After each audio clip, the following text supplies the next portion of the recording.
Dearly beloved, we are gathered here today. No, wait, that's not right. What's going on, everybody? Welcome back to the channel. Good to see you here again. Today is a very special day because I get to finally reveal something to you that I've been working on for the last 2 years. Those of you who are new here, try to follow along. Those of you who have been around, you guys kind of know what I'm talking about. Today, I get to reveal to you the Project War Rig, the OG to the channel.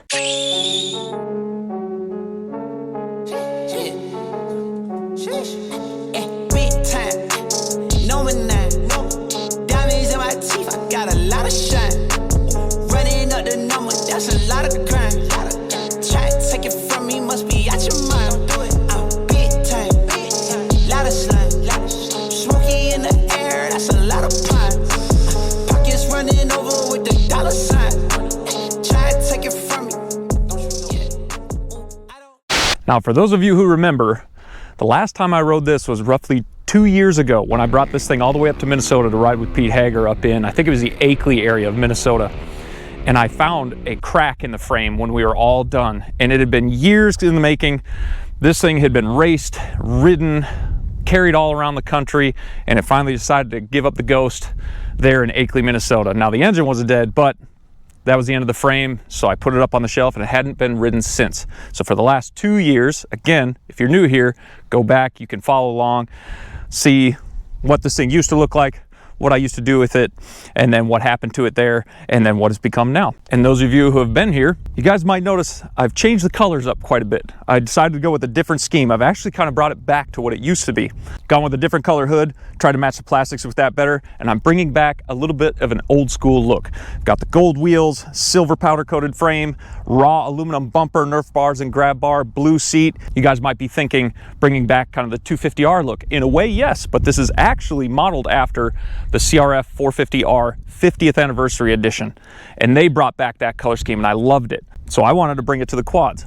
They're not making them anymore, so I figured, well, I'll do it and I'll make one that looks kind of like that. So from what it used to be, quite a lot has actually changed. Still a stock TRX frame. I haven't gone with an aftermarket frame. I took it over to Doug Roll at Roll Design and had him gusset it. Then when I got it back, took it over to my guy at Powder Tech 2. He's sadly no longer here anymore. They've changed hands at that company and he's gone somewhere else. But we did everything in alien silver. The arms are actually Gibson arms. I got those from Jason Zittel. Thank you, Jason, for sending those to me. I had them repowdered alien silver to match, and then everything else was raw aluminum. So we've got, cool, people are just shooting into the ridge line. Anyway, I went with raw aluminum for everything else because it was gonna be kind of too much, I guess, silver to do the Nerf bars, the bumper, the grab bar. Plus I didn't want to chip up all that stuff out there riding because these Nerf bars, as you guys know, they get sandblasted every time I ride these things. So I left it raw aluminum. You'll notice I got the gold wheels. That was a set of wheels I had powder coated almost 2 years ago now. I knew what I wanted to do with this thing as soon as I brought it back and I started tearing it down. It's like, man, I really want to bring back that old school look. That was also about the time the 50th anniversary CRF 450 dirt bikes came out. So the color scheme was already kind of in my head. For the shock package, I actually went with MotoWaz. I got a killer deal on these shocks. The front shocks I actually got from a guy up in Phoenix. His name's Coco.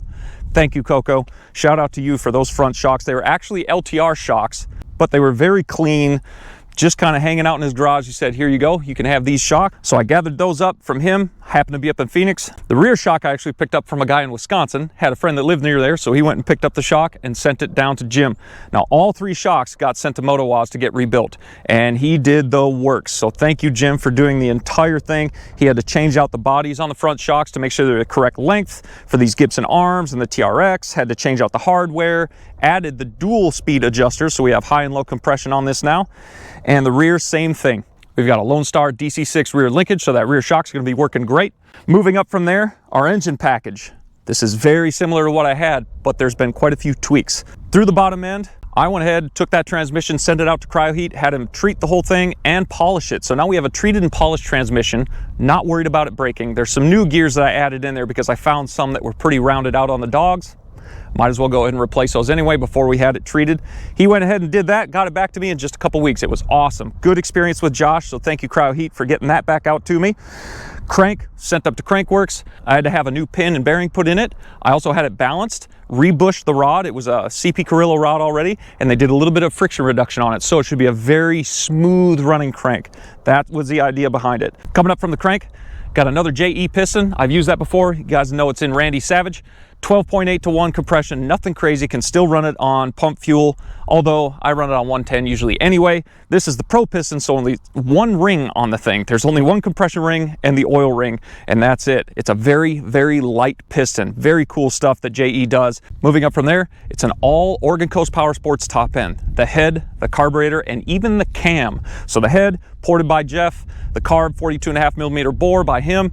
It's an FCR carb, that's what came on these things, so he went ahead and did his little work on that thing. And then up from there, the cam, it's actually a web cam, but it has a custom grind that Jeff had been working with web cams on to give to you guys. So if you want to look it up, it's not in mass production yet. This is actually one of the first cams that has his grind on it. I believe it's an 843-921. I could be way off on that. I'll try to add it in here somewhere right there.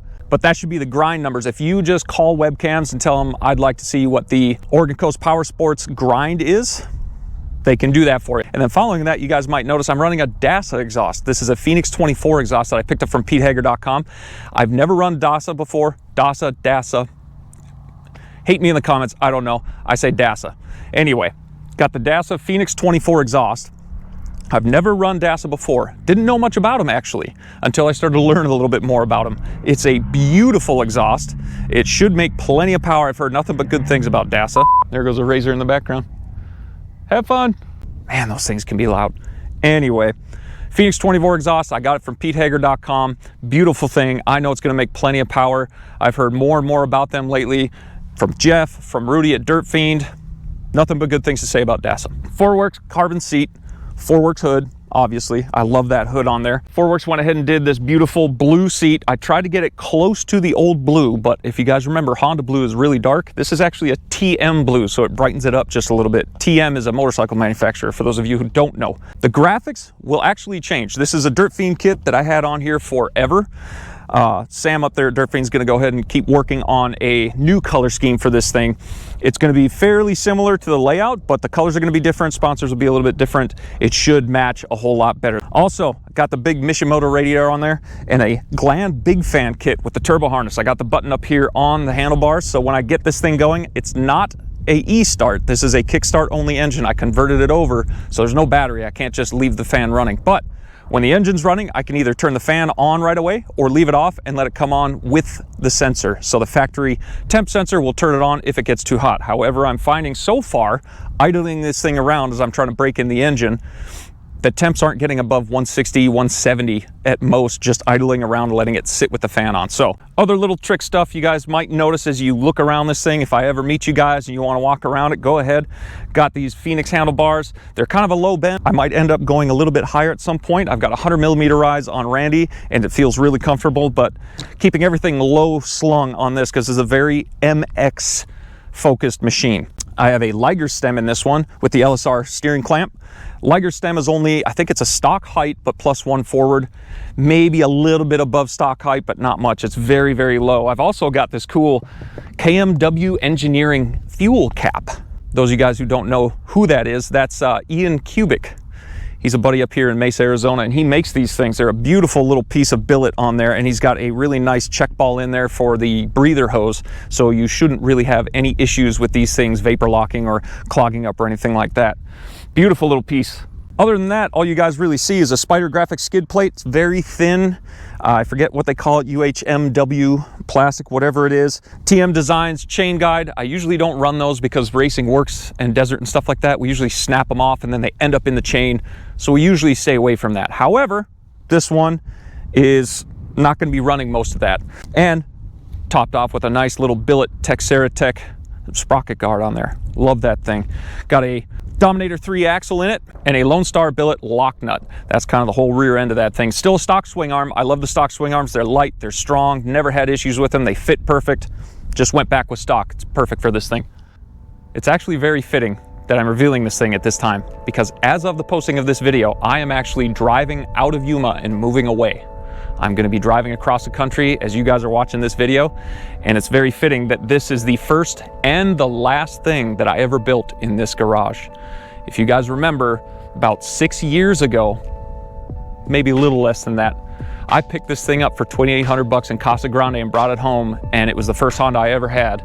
I'd always wanted one, always wanted to build one, but never had one until then. And from there, the story took off. The channel's kind of grown off of this thing. Works racing, desert racing, adventures, going to different tracks, going to different trails.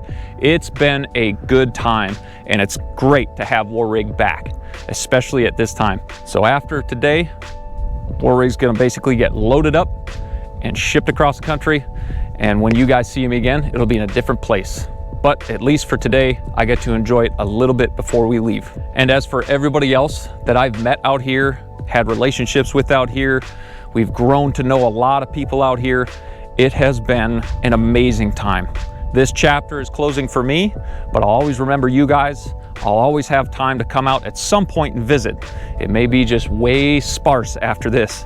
So to families like the Witheralls, to the Michaels, to Villapondos, to the Colemans, to the Flags, to everybody we've met over at Works, between Travis, the Pellmans, Kenny and his family, and Justin and Amber and everybody that got us started in this whole thing. It has been one hell of an adventure, and I can't thank you guys enough for being around us the whole time.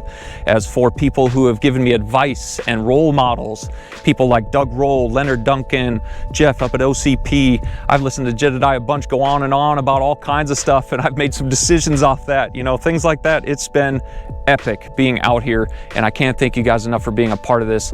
So the next time you see me, just know that I'm thinking about you guys and all the times we had out here. I really, really enjoyed every minute of it. It has been quite the adventure. To Bill and Debbie Burgos and John and Vinny up there at Race to Race 22, thank you so much for being so supportive while we were out here, for everything that you've done for us and for the veteran community. You guys have been beyond awesome. So I will miss you guys, not seeing you on desert race weekends or just coming up to visit for a little bit. I'm really gonna miss that too, but it's not the end. I'll still visit. It's been a ton of fun learning how to do this stuff and going out and being in the middle of it all. That's something I'll always remember. I'll still come out when I can. It's just maybe gonna be once a year now. So it's the end, but it's not the end, I guess. So without me going on and on, getting all sappy, I'm gonna go ahead and hop on War Rig for the first time and rip it around out here in the desert for just a little bit. Take you guys with me.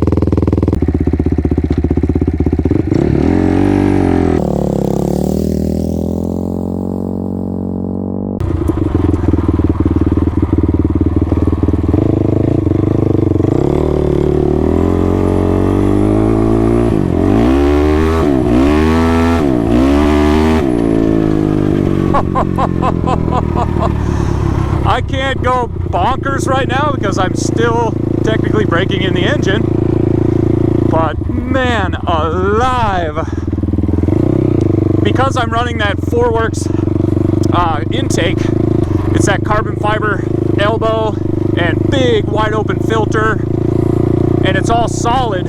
This thing has a ton of response and it doesn't wane. Also, a lot thanks to that cam, there is a ton of mid-range in this thing. That was one of the things Jeff said he was working on with this cam, is getting more mid-range out of it. So instead of like your 928 or your 208 921 cam, this has a lot more mid-range, whereas the 208 921 is a very top-end cam, a very MX-ish cam. This has a lot more meat in the middle. Also, with that transmission being polished and treated and a balanced crank and everything, I'm not robbing as much horsepower either through the drivetrain.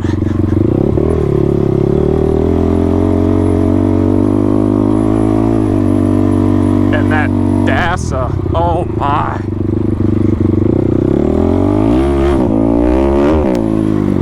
It is. It's a hot rod, you guys. As soon as you hit that throttle, this thing just comes unglued. Unreal. I am so happy to have this thing back.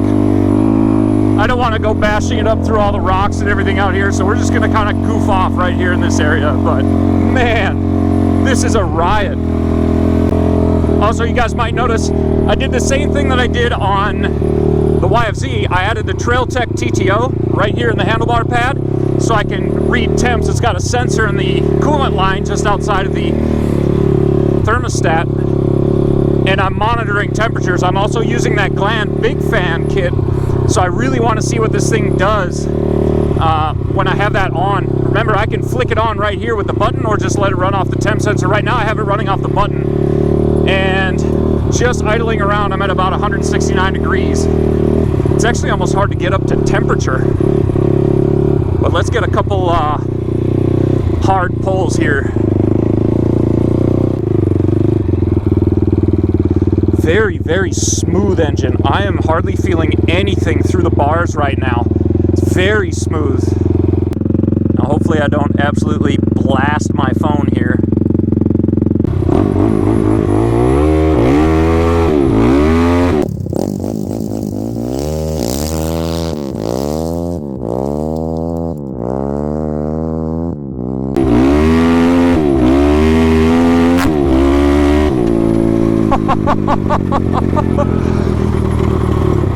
This thing takes off like a singed rabbit. Unreal. It just pulls straight through. So this is a lot more like, if I could compare it to anything, it's a very linear power curve. So think of it more like a straight line. That's what it feels like anyway through the butt dyno. It feels awesome. There's just gobs of power all the way through. This thing is violent.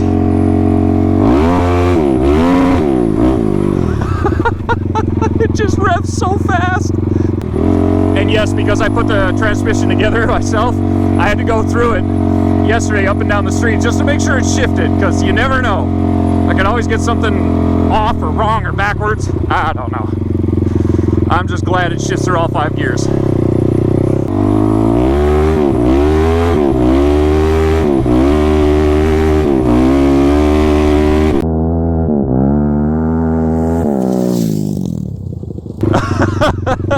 Oh, this is so much fun! Dare I say, better than Randy Savage. I said it! I said it. It's out of the way. I'll tell you what, I sure am gonna miss all the freedom of riding out here. It has been so good. A lot of you guys comment, you're lucky to be out there. You're right. I don't take that for granted. I don't know, what do you guys think? I love the color scheme. I'll change the graphics. Sam's working on that. But the gold with the silver, red, and blue brings me back. A little bit of nostalgia in this one. I'm loving it. It also runs so good.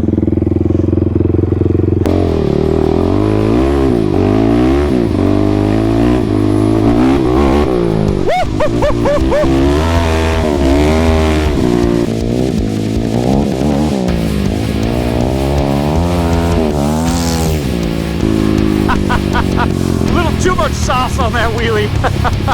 Came popping up out of a little wash and stood right up on its back end for me. Like I said, this thing is unhinged when you're in the gas. It revs so fast. Ah, it feels good to have it back. The OG, everybody.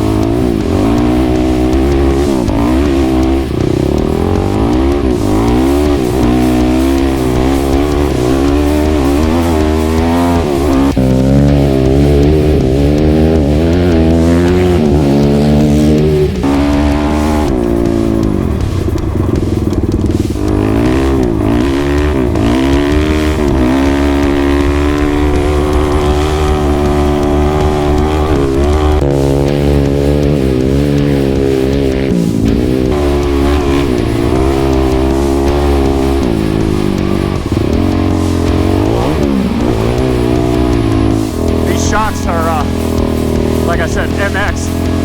That's what I told Jim to set them up for, MX/Works. And you can feel it, holy.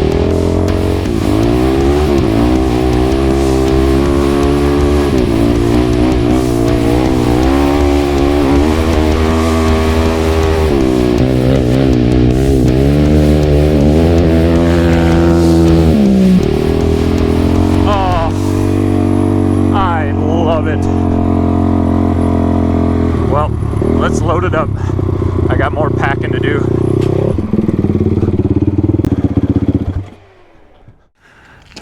Well, that'll do it for that test ride. Just a little bit of a shakedown, see if I got any leaks. I happen to have a little bit of a coolant leak at the hose.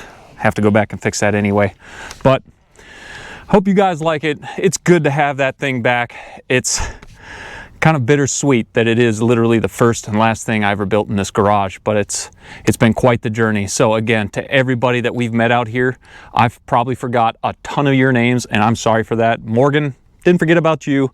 Don't worry, I'll make time to come out for a 250R meetup. But thank you to everybody that we've met and grown friends with, all our friends here in Yuma. It's been awesome. For 6 years we've been down here, but it's time to move on. We're gonna be somewhere else. Next time you guys see me, there'll probably be trees around me, so it'll be a bit of a shock, but that's all right. We're looking forward to it. It's exciting, but hope you guys like it. Hope you guys are happy that it's back. Again, if you're new here, go back, follow the whole thing from 5 years back all the way to now. This thing was nothing but bare bones back then, so it's good to have it back. Good to see you guys. Hopefully you come back, and I'll see you in the next video.